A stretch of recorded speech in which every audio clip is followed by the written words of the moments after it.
Right, so been out for a couple of hours, actually been to the dentist, had a bit of a chill, bit of a shop, come back. So I've not had to do anything since we've put these down to rise. So this one has just been left in the kitchen. This is the one with the yeast, remember? Okay, so that's just gonna rise anywhere. So this one is the sourdough, and this has been in the bathroom. Feeling like it's in Tenerife.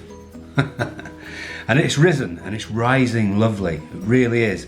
But my thoughts are that this is going to take another couple of hours. So this one's an hour or so, and this one's going to take maybe another 2 or 3 hours. So it's just to show the difference, that's all. Cool. Right guys, I'm going to go in. I'm going to take the yeast, stick some flour down. Oh, it's just, look at that big bubble there that's come out. Amazing. That's a really nice texture.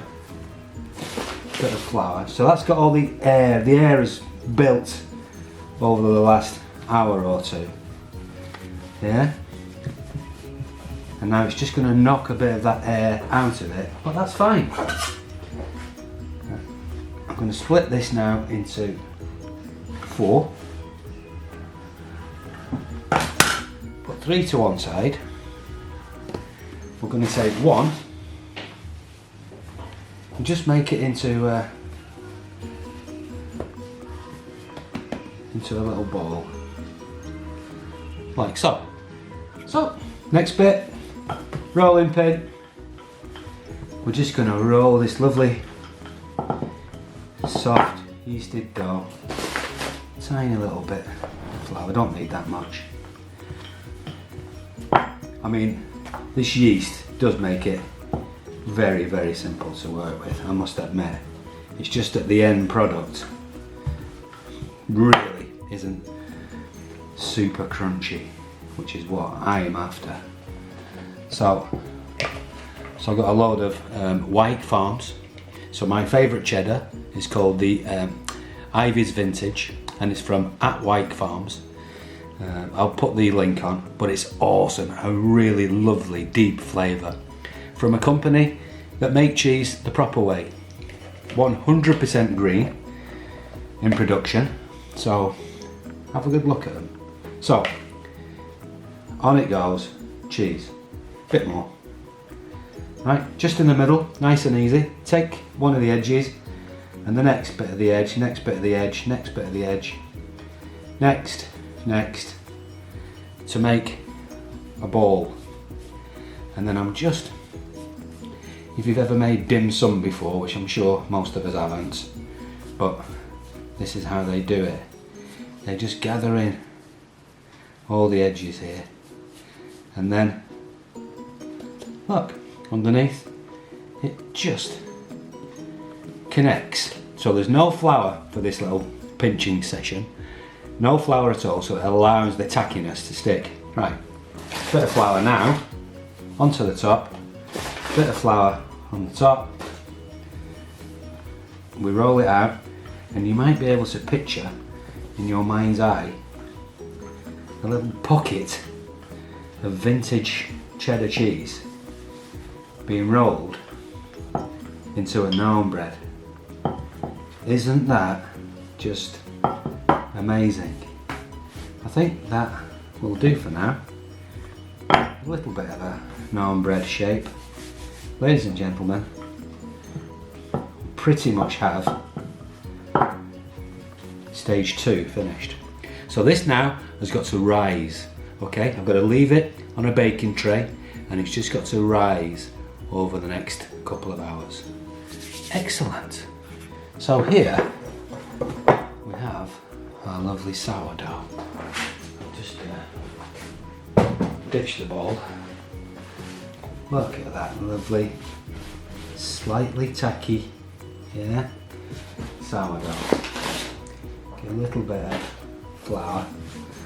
I'm going to do exactly the same as I did with the yeasted dough, which means we'll cut into quarters. ditch 3 to one side. Voila. Make it to a nice ball. Oh, it's so soft. It really is. There is a difference at this point. It's beautifully soft. I don't know if you can tell. I'll just move these out of the way. Oh, just like, it's like a cloud. You only need a circle. You know now what I'm going to do. Take some of that lovely Wykes cheddar in the middle. Try and show you properly this time. 1, 2, 3, 4. And it just creates a pocket, a ball. Yeah, and we just do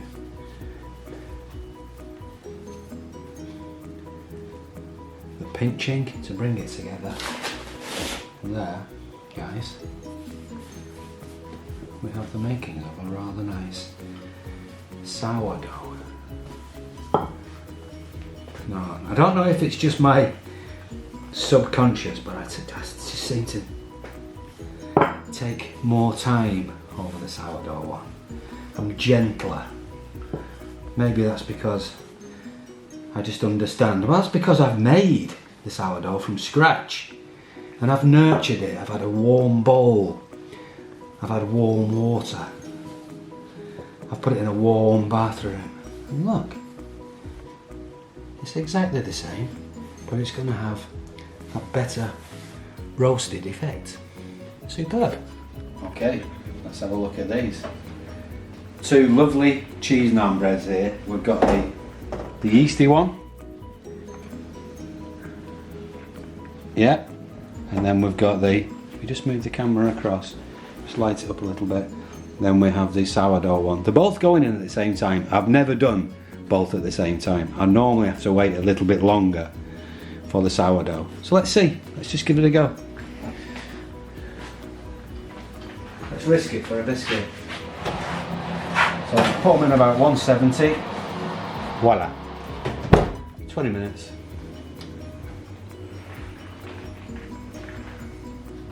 Voila. Ooh, the alarm's gone off. Okay, so I've already taken out the yeasted now. The sourdough just needed a little bit longer. Look at the naan bread. Come on. Have we ever been to an Indian and had a naan bread like that? No, we have not. So, guys, this has garlic butter on the top. Forgot to mention that just before it goes in the oven. Just melt some butter, put some garlic in it, a bit of coriander, pour it over each.